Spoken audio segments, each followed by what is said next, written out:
Oh my god, oh my god, oh my god! Arsenal 3, Bournemouth 2, and welcome back to the the MJ Gooner podcast here for the post-match review. What a game. Just speechless. I am beyond speechless. Both of my knees are not doing well right now. Feels a little bit achy because, you know what? REISSSSSS score a last-minute winner in such a crucial game, in such a weird game as well. The whole build-up to the game was so, I don't know, it was so odd. It's just so Arsenal in a way that, you know, this win feels unreal, right? That's how I feel. I just can't fucking believe it. I just can't fucking believe it. I usually don't want to swear, but this game, guys, it's another level. And you can possibly, you know, if this game unfortunately ended 2-2, then you can arguably say that, you know, the controversial VAR call on 4 to 5 penalties in today's game. But again, the thing is, I don't want to go into the game yet. I just want to acknowledge Reiss Nelson for a bit. He has been struggling with injury throughout the whole season, and possibly this is his last season for the club.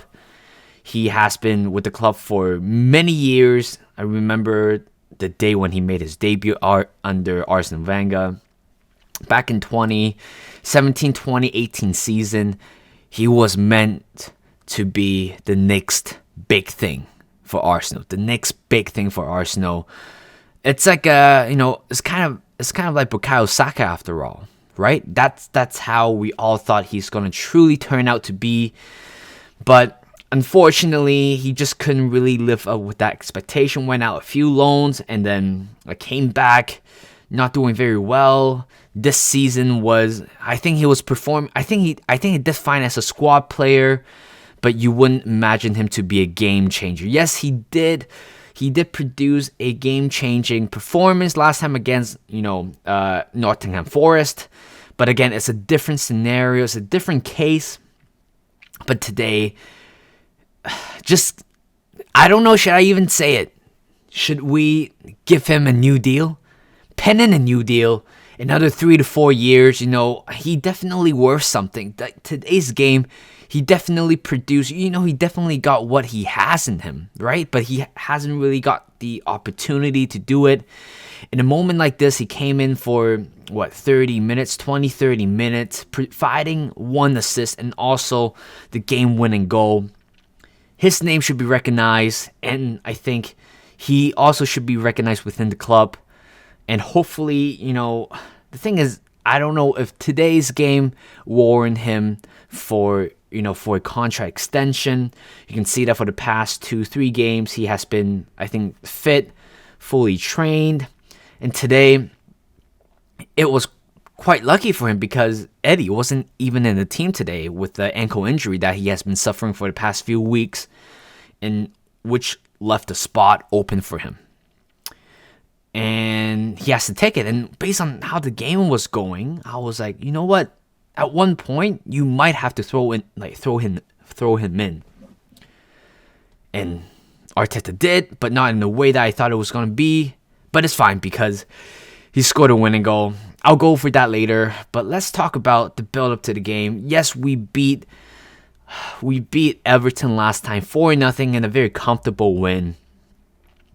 Of course, back then they were sitting at 18th, and for us, we were in such a tremendous luck in terms of the teams that we were playing. Of course, the next game is against Bournemouth.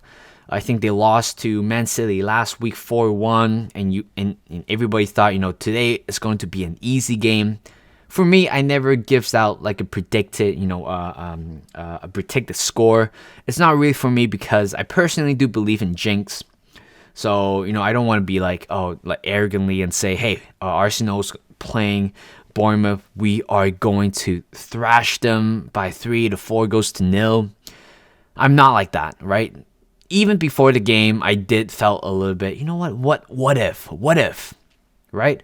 Because that's basically how I live the principle of my life. It's what if, this go wrong and that go wrong, right? It's not everything is guaranteed until the result has shown. And that's why I never go into the game feeling like super comfortable, right? Even the game against Oxford United away, I know they are a championship League One side, much of a lower tier team. Of course, there is still a bit of there's still a little bit of a doubt to the game. There's always a little bit of a doubt for me approaching every game. What if this messed up and that messed up and we lost, to a championship League One team? And today, I didn't think about us losing, but certainly, I didn't think about us down by 2 goals at one point. I was kind of optimistic that we might get a result. We might get a win. Of course, the thing is, the whole headline was written, Arsenal winning the past 3 games. And then, again, we were playing at home against Bournemouth. Wasn't doing very well in the league. And we can use this opportunity to rotate the squad a little bit and, play slightly differently here and there. And Arsenal should be, cruise it through this game. But that wasn't the case. Starting 11 was different as I expected. Tomiyasu coming on for Ben White. I would totally understand this. I would totally get it why this change was made. Tomiyasu didn't come on against Everton last time, even though we were very comfortable. And Ben White was playing great last time. And you all thought that, Tomiyasu might come in for Ben White, but instead, KT came on for Zinchenko in the last 10 minutes. So Tomiyasu coming on for Ben White was completely understandable, and pretty much the back 3 or back 4 are pretty much the same. Zinchenko, Saliba, Gabriel. I know there are a lot of people would want to heavily rotate the squad, but again, I felt like that might not be the right thing to do. I know we have Europa League round of 16 against Sporting Lisbon on Thursday. Of course, of all Arsenal fans, I wouldn't even mind giving up the result to Sporting, because all we want to focus on it's the Premier League. We haven't won Premier League trophy for 19 years, guys. 19 years, and it was before when I started watching Arsenal back then. So it meant a lot to a lot of Arsenal fans, especially the young Arsenal fans who haven't, witnessed the team lifting the trophy, and also to fans who hasn't witnessed the team for 19 years lifting a Premier League trophies. So I wouldn't even mind giving up the Europa League to United. You know what? If United won the treble, Carabao Cup, FA Cup, and also Europa League, good for them. They can celebrate however they want. But for us, I don't even mind United winning a treble. I just want us to win the Premier League. That's how bad I want to, because honestly, you would never know when you are going to witness your team to win the Premier League once again, right? And for example, Blackburn won a Premier League back in 1994 or something like that, and they're in championship wherever they are. It's a precious moment, because honestly, if Arsenal, hopefully if they win the league, you will never know when they're going to win the league, right? Even though you can definitely see the process, how we're doing. But yes, this team, again, not quite heavily rotated. Fabio Vieira coming on for Xhaka. Apparently, there's a very interesting stat where it's the first time. I think it's the first time in I don't know, since 1986 where the starting 11, none of the starting 11 features of any of crap. I forgot the stats. Wait, let me pull that up on Instagram, because that one's a very interesting stat.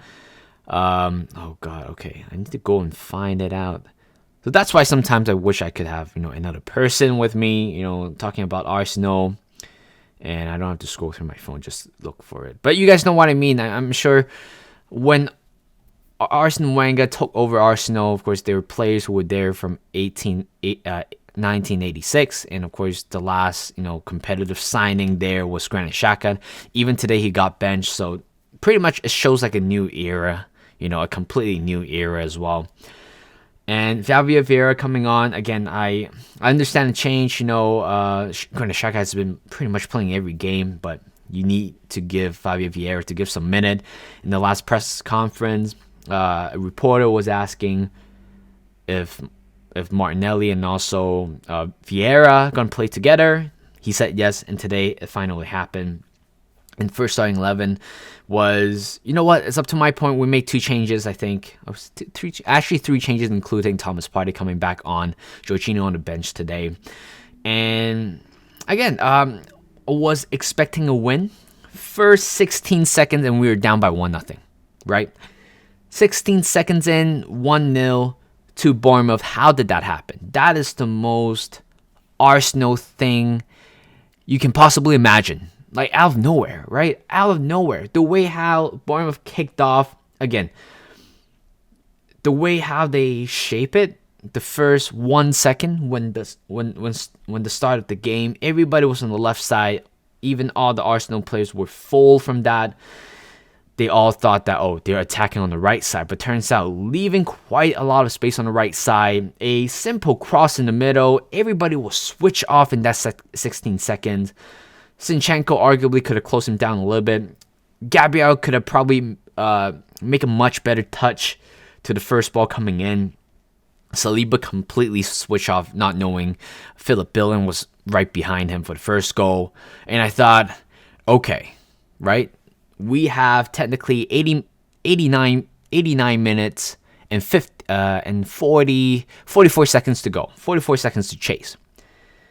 But you know what? It's you get that feeling where, oh God, we are down by 1-0 that early.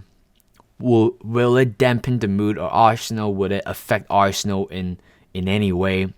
The answer was not quite. I'm not saying that not really 100%, but the fact that, yes, we have been controlling 85% possession in the first half, had some shot attempts, especially from Martin Odegaard, but that was about it. I don't remember, other shots going to Roberto Neto, who Arsenal did have, did link with him quite a few years back, possibly a number 2 behind Bernd Leno, but how things have changed. And we have been controlling the game very well. I love the possession. I love controlling the game to the point where the opponent was kind of giving up on, even trying to counter press us. And the only way that could possibly expose Arsenal in that first half, or for the rest of the first half, was through counterattack. Saliba, Gabriel, they have a very high press. And honestly, Bournemouth was quite impressive defensively. They make sure that they got every man in hand. They make sure that everybody was in their eyesight, marking everybody. Again, the way how we play was completely different. It's completely different than having Nketiah. We don't really quite identify as a striker so far in the starting 11. Yes, you can arguably say Martinelli is kind of playing that role, but the fact that he was switching in between Trossard and also himself, that's how we play. That's how we kind of figure it out, how to play a false 9. And today, I wouldn't necessarily say it didn't work, but the fact that Trossard came off very early certainly hurt us in a lot of ways. Emile Smith-Rowe finally making a comeback. Of course, he made a comeback last time, but today he had more minutes and more minutes and more minutes. And this is the type of game where I thought he's going to be useful. He's going to break the line, defensive line. But you can see that he has done nothing wrong. He provides an assist. But the fact that I can tell he's playing very safely. He's not much of a risk taker. And of course, in terms of how he take a shot, he's always tried to place it instead of smash it. I believe in the first half or the second half where he could have probably smashed the ball with his left foot, but instead trying to go for his right foot instead. Didn't work out for him, but it was fine. It was putting in the extra body, hopefully creating that momentum. And I don't remember the last time where Martinelli and also Smith Rowe playing together like that for the front three, having Saka, Martinelli, and also Smith Rowe. It's the first time to see, and also it could be the new evolution of how Arsenal is going to play in the future. Maybe having Martinelli to drop down and Ketia will be kind of a super sub. But again, I'm sure when you're earning 100K per week, you don't want to be a super sub in any way. So yeah, we were under control throughout the whole game. I thought the possession, again, I enjoy the possession. Just keep passing around, when we find a space, just a pocket of space in the defensive line, we try to attack them, but we just have no end product. And that is something that Arsenal should be working on in the next season. And yes, we're not saying that we're not scoring goals, but when times like this, I feel like we need a small moment of magic happen. Just kind of breaking the line, having an end product, having more shots in the box instead of outside the box. And Martin Odegaard, at least he had 4 to 5 attempts to go for a long shot, but it wasn't the case at all. And his shot was, again, I don't think he's a very good shooter. Of course, he scored multiple goals for Arsenal before, but in those moments where I think there was a chance coming in the first 15 minutes, he had a chance at counter press. Again, beautifully counter press. I believe it was 5 against 3 or something like that. He decided to go for a shot. But Neto was, again, very smart goalkeeping as well, putting himself very close to the line, make sure he's covering the majority of the goal. And Odegaard was going for kind of a power, like in between power and placement. Again, I don't think he has a great, for example, if it was Santi Cazorla, it would have been a completely different story in that position. But we all know what Odegaard is capable of. We know that he, in terms of shooting, might be a little bit of a liability in a lot of situations, even though he did score 9 goals or 8 goals so far this season. But I'm sure if he up his shooting game, offensive game just a little bit more, he can be extremely lethal in terms of goals and assists and passes and everything. But I don't want to blame him again. First half, I don't know how many penalty calls that we should have gotten. I think it was Jack Stevens or Mepham. I think it was ball in the air. I think nobody was trying to get it, but the fact that it landed straight onto his upper arm, shoulder area. When I see it, I thought they might give it, but at the same time, I don't always want to rely on VAR or VAR lead to penalty kind of a thing to score a goal. I never like to see that. Of course, we get it. I'm happy, but that one is very, very, very, very tough because I think it was Jack Stevens. I'm sure he knew that when the ball was coming in from the air, from a specific angle, it's really hard to actually knock the ball away with your head, and you can see that he kind of adjusts his arm just a little bit. And that was very controversial. Apparently, I forgot. I don't think there was a VAR check. I think there was a VAR checking on that, but they kind of they ruled it out. I thought it was fine. Okay, we again, for me, I just never want to rely on VAR penalty to score goals. Even though we did score, I think we have 2 penalties so far this season. And again, and yes, we won. We beat Liverpool. We beat Liverpool with the VAR, controversial VAR call. I don't know if it was a penalty or not. Personally, I'm not saying that it's a 100% penalty, but it was certainly very, very controversial. So Jack Steven got away with it, and I realized Jack Steven was the guy who pulled down Jack Wilshere's head back in 2017-2018 season. Remember that game very, very well. And I thought he's gone. I thought he's retired, but turns out he's in Bournemouth. And there was one counterattack on the left side from Bournemouth, and that was a very tough one. And I felt like, you know what, if there was a second goal coming, it might be coming from a counterattack, because we had a very high press. We lost a few possessions, kind of in their own midfield area, and that's how they could press us. And what a great save by Ramsdale. I forgot who it was.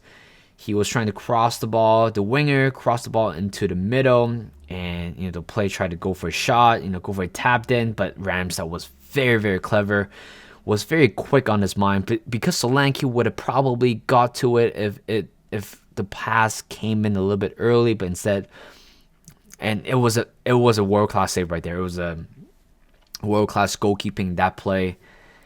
And I thought, okay, going into halftime, yes, we have the majority of the possession. I was worried that this is how we're gonna play. This is how we're gonna try to break Bournemouth. We try to do that for the first 40 minutes for Everton. It worked out for them, and that's what Bournemouth was doing. They have more taller bodies, stronger bodies in the box compared to us.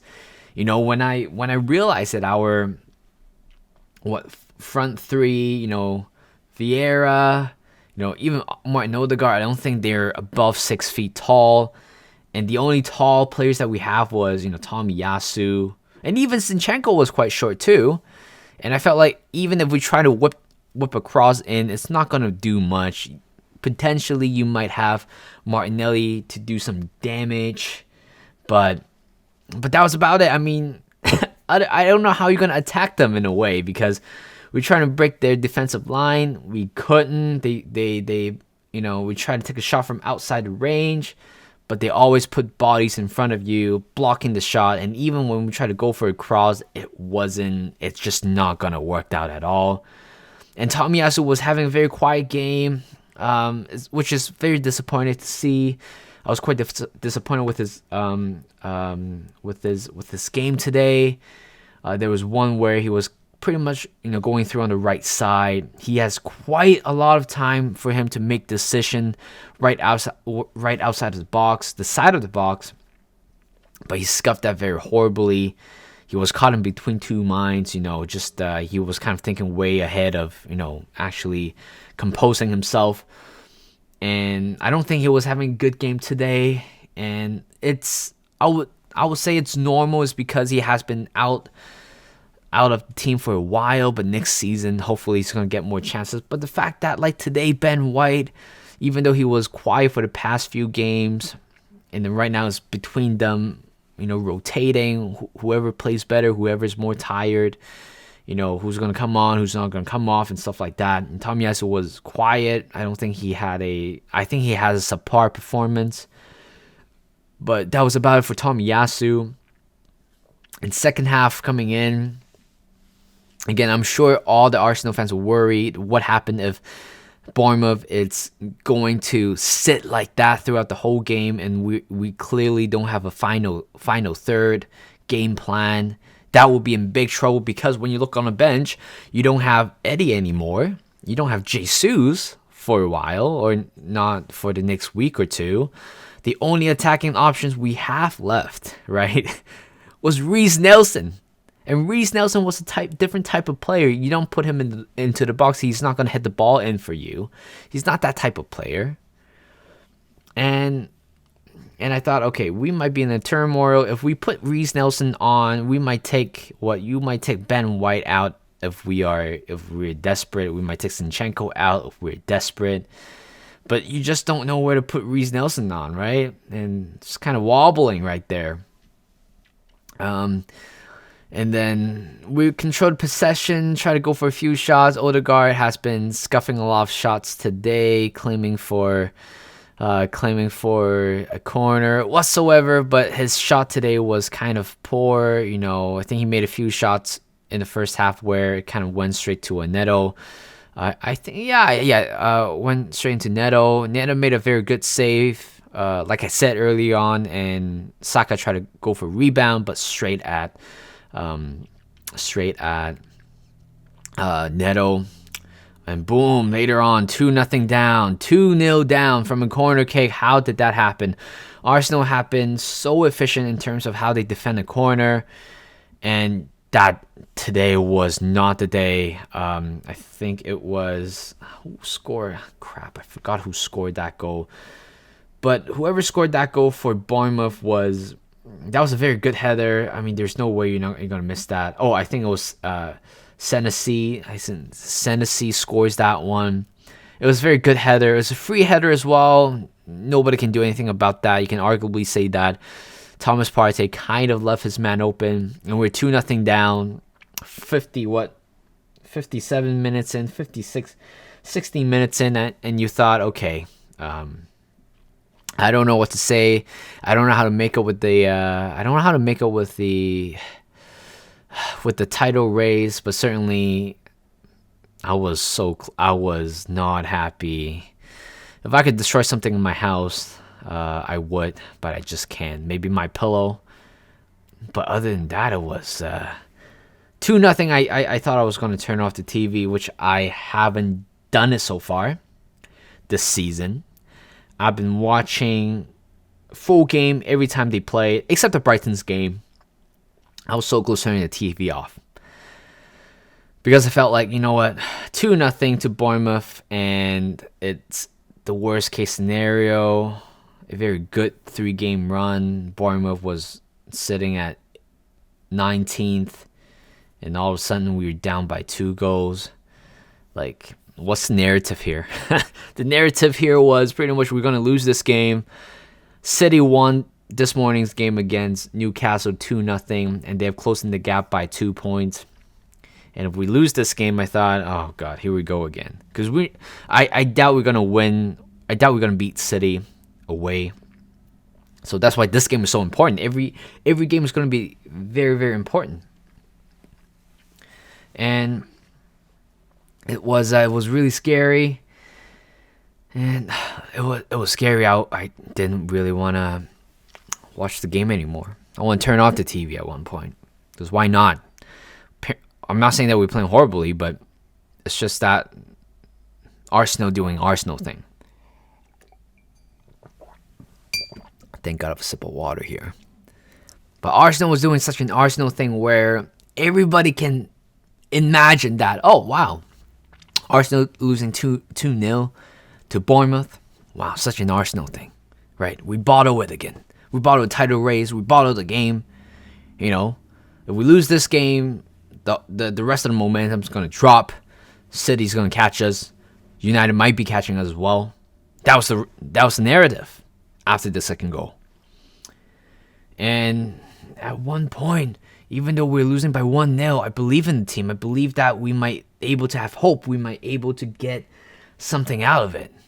But when the hope gets slimmer and slimmer and slimmer by minutes, and by goals, and that hope seemed to be gone for a slight bit, just a slight bit. 2-0, 30 more minutes to play. It seems like the game was over. The best possible result is we probably scored 2 goals. That was the best possible results that you can possibly get in this game, right? 30 minutes scoring 2 goals. Arsenal has, scored 2 or 3 goals in the space of 20, 30 minutes before.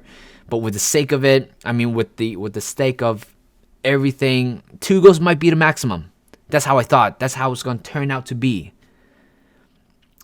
And 62 minutes in from a corner, it was a poor punch by Neto inside his own area. Smith Rowe, like a very brilliant footballer, heads it back into a spot where it was in between the last defender and also Neto. And guess who was there? Thomas Partey. score a very crucial goal. We conceded 5 minutes before, but we score again, which gives us a little bit of a hope. And that's the theme of Arsenal this season, is giving the fans some hope about our future. That, we're not a banter club. We're not finished. We're not going to bottle it. But Thomas Partey in the box, spot that one perfectly, puts that one in, hits Neto, but it's way too close. It hits the goalkeeper, and the ball was still in. And we are back in the game. At least we are back in the game. 28 more minutes to play. No, actually, after that, Smith Rowe has come off. I thought it might be an injury, something to do with injury, but I would understand. It's because if you don't know how to use Reiss Nelson, if you want to keep everybody on, except the attackers, except the defenders, who are you going to sub off, right? And Smith Rowe, again, we really do need him for the remainder of the season. I think we have, 12 more games to play. He is going to be so crucial for us for the rest of the season. Yes, he has been out for the majority of the first season, and right now we really need to keep him fit. And with a game like this, I'm sure you don't want to risk Smith Rowe in any capacity. Because once he's gone, we are one attacker less again, right? Eddie possibly is going to be out on Thursday or this coming weekend. And Trossard was out as well. I forgot to mention about that. Trossard was out as well. That's why Smith Rowe was coming on. And Trossard, the thing is, I don't know how his injury was. I hope it's just gonna be a pull muscle and stuff like that. I don't know if Arteta instruct the players, if you felt something, say something, and we're gonna sub you off. I hope that was the case. I hope it was just a pull muscle. Because we really do need Trossard for the remainder of the season. It feels like, yes, we signed a defender, a winger, and also Jorginho. We thought, okay, we might be having enough. But right now, with the injury wolves that we have, I'm scared that we might not have players to attack right now. Yes, Gabriel Jesus coming back, but it's going to take him a few weeks to adjust once again. And Smith Rowe coming on, for 30 minutes. Yeah, he came on for 30 minutes and he does simple stuff. He didn't have a shot on target, but you can tell he is not trying to overload his body. 62nd minutes it comes off. Reiss Nelson come on, and I was like, okay, good. That's the remainder. All of our attacking players are out there going to win us the game or trying to go for a draw, right? And then guess what? Out of nowhere, Reiss Nelson playing on the left side. He deployed on the right side, but today when he played on the left side, he has been so good. He has been. I mean, for me, I think he's definitely he is man of the match. And Ben White, it's possibly the second man of the second runner up. But Reiss Nelson was different today. He is more willing to take risk on the left side, which you don't very see that often. Which we didn't quite see it when we play against Nottingham Forest, right? He came on for Saka for the first half. He was so conservative. He was so protective about keeping possession, but not quite taking the man on. But today he actually trying to attack the left back, defenders, or even, whoever is in front of him. He's trying to attack them. And it just shows, the talent is still there. He is still there. The Reiss Nelson that we all think he is going to be is still there in him. I just think that Arteta needs to give him more time for that. He has been very unlucky with his injury. Let's all admit that. And he didn't have quite a good loan spell before, and everybody just kind of threw him under the bus and thought he was not good enough. He should be let go. But he is arriving in his last year of his contract, last few months, and I think he deserves something in the end. I think he deserves more of a chance because I felt like the potential is still there. He's only 23, 24-year-old, I think. He's my age, and he still have time to develop. And let's talk about the second goal that we score. It was a very simple goal. Again, it's just that kind of whipping it out of nowhere. Reiss Nelson with his left foot, and I didn't think that he has such a powerful left foot. He whipped it in, missed Martinelli. That was fine. Turns out Ben White was on the far post, and who would have thought Benjamin fucking White, score in today's goal, right? Nobody thought he's gonna get a goal. We all thought that he might somehow get a goal this year, right? Everybody thought he might, he might score a goal, right? But nobody thought he's gonna score a goal in today's game, and that's what he did. Just a very simple tap, a simple pass to the net, cross the line. Neto tried to pounce it away, but it was so obvious to the point where, God, like 2-2, right? 2-2 with 20 minutes to play. In that span of 10 minutes, the hope just came back, right? When we're in like a cave or whatsoever, right? When you could barely see a light, and even though you can see a light, there might be a chance. And this is exactly what Arsenal was doing. Just a glimpse of hope keeps growing and growing and growing after the desperation, after disappointment for the first 57 minutes.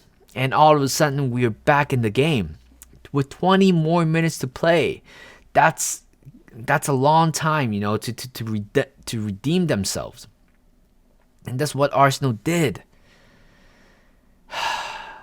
And I thought, okay, like, we have to gear up. We gotta, we still have this. We're in this, right? Bournemouth was completely like gone by then. You can tell they're going for the draw. Of course, they're in the relegation zone.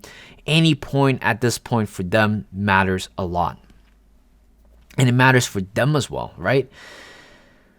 And what frustrated me was that yes, I know short corner worked for Zinchenko's goal, or maybe in other situation as well, but when you have four tall bodies in the box, you have to kind of whip it in, going for the second ball possibly, right? There's so many times where Saka takes a short corner, Odegaard taking a short corner, could have probably just curls that one, right? I know in the situation where I know we want to keep possession, but when you have bodies forward, why not just go for it, right? Because I know in this situation, Mesut Ozil would probably just kind of swings one in, a beautiful one in, whether you get it or not. In the end, at least you're creating a chance where there's a possibility where there's a second ball coming through and he taps it in. And Arsenal's, trying to do a little bit more of that. Even for a low cross, we have so many chances where we hit one of the Bournemouth defenders, and it kind of fall in front of Javier Vieira, Odegaard, like whoever was there, and that's what we're looking for, right? We're looking for that lucky second ball. But then again, the referee decided not to give. Okay, to be honest, it was a very tight call. At the same time, that's why I'm not disappointed about the penalty calls, because I thought it would be harsh. I mean, some of them are harsher than the other one, and some of them felt like, oh, well, they might call that one for a penalty, but in reality, the first two might have probably be a penalty. But that was about it. There's no consistency anymore, so I'm pretty much have given up on VAR, right? If like we could, like the Brentford game, we fought so hard. Lee Mason forgot to draw the line, and that's the PGMOL. Standard. And what are we going to expect from them anymore, right? Every time when we have a controversial decision, it feels like everything's going to go into our way. So that's why I never want to argue, or I'm not manifested in the penalties, because I know there's only one answer towards the end. It's the play's going to go on. We're not going to get anything from today's game through VAR unless it's very, very obvious. But you know what? There's a one, I think it was Jack Steven using his arm, kind of blocked the shot, hit the post. That one would have been a penalty because he's actually intended to play the ball with his arm. That should have been a penalty. And I'm sure the second one where I forgot who was, smash somebody's arm again. I don't think that was a penalty, but there were at least 4 to 5 today in total where you can arguably say that, oh, it might be a penalty, right? But I don't want to live through life. I don't want to live through the game where we have to rely on decision like this. I want to win in a style where how we should always be. Just, we need to glorify our win. We need to win the game in glory. And 20 more minutes to play. We keep on pushing and pushing and pushing, have a few more chances, but again, the chances of making a perfect comeback was getting slimmer, right? But Bournemouth decided to waste their own time. 90th minutes in, 6-minute added play. And you kind of know that it's kind of coming in a way where, okay, every time when we smash, because we smash a lot of Bournemouth player from long shot and long range, and they decided to stay down and forget, oh my God, it hurts, I'm going to stay down for a little bit. I think it was Smith in the end trying to do that, and that kind of led to our goal, because if he decided not to stay down for a bit, we wouldn't have gotten that extra 30 seconds to 60 seconds. And yeah, there might be a bit of luck, but the thing is that we got the luck is because if Bournemouth players decide not to waste their own time, or not to make it, not to waste time that obviously, that obvious, then I don't think we would have gotten that 30 seconds, because I think one of the defenders hit the ball away to Saliba. I thought that was the end, but somehow we got the ball again. Zinchenko go for a shot / cross, went behind for a corner. Right, 96 minutes, 30 seconds in. This time, finally, they actually put the ball in the penalty box. Just whips it in, doesn't matter. Right, that's how we scored the first goal, isn't it? Right, Pedro Neto's very shaky when the ball coming towards him. And again, it's just kind of Bournemouth defenders didn't do well, because it just heads pretty much to Reiss Nelson. Reiss Nelson lines it up. He didn't have a good touch. You can see that. He might have probably go for his right foot if he has a perfect touch. But in that desperate moment, you have no other choice. That's your left foot right there. You have to do something with your left foot. Reiss Nelson, I think in the preseason, he, smashed a few posts with his left foot. Looks very strong. He seems to have quite of a stronger, weaker foot. And he provided an assist with his left foot as well, a whipping cross. And right there, he has only one chance, one opportunity. I'm kind of saying it in an Eminem way right there. One shot, one opportunity, and that space, that path to the right corner, to the right side of the goalpost. Reiss Nelson smashed that one in, and we find a winner. We score a winner. And at the back of my mind, I was celebrating. I was jumping up and down. My knees weren't even ready for that much activity on a concrete floor or wooden floor. My knees kind of hurt. It's going to hurt for the rest of the day, but at least it's worth it. And we won the game just like that. With the last chance that we have. And I thought the referee blows the whistle right after the goal. But turns out there's also another minute to play because we've been celebrating. Right? I'm sure there are a few fans who walked into the pitch. There's a kid who stormed into the pitch and gave Mikel Arteta a handshake. If I was there, I would probably go to the pitch and been deported back to Canada. I wouldn't even mind. Because we're witnessing some sort of history here, right? I wasn't going on Twitter. We lose the game today, or even not winning the game today. I wouldn't go into Twitter. First thing I did after scoring that winning goal, everybody was roaring, jumping. Right? I was almost in tears because I'm an emotional person. It's so emotional when we see a situation like this. Reiss Nelson hasn't been given enough chances, and today he delivers. Second time already this season. When we needed him the most, when you thought a squad player could do just enough job, somehow becomes your MVP, your play of the game. Nottingham Forest came on, scored 2 goals with an assist. Today, got an assist and also scoring the winning goal. It is a beautiful goal as well. I'm very happy for him. I'm beyond happy for him. I almost tear it up because you don't see that very often, right? And first thing I do, go on Twitter and see like other fans, United fans, Liverpool fans, City's fan, like tearing. I don't care, like crying about oh my God, what's the point of giving like an extra time when you already giving them an extra time? That's not how it works. Right? You gotta be smart when you play the game, right? You don't fall down like that. You can like possibly walk slowly to the ball and try to go for the throw in. You can do that, but not just staying on pitch like that and laying down. That's on Bournemouth's fault.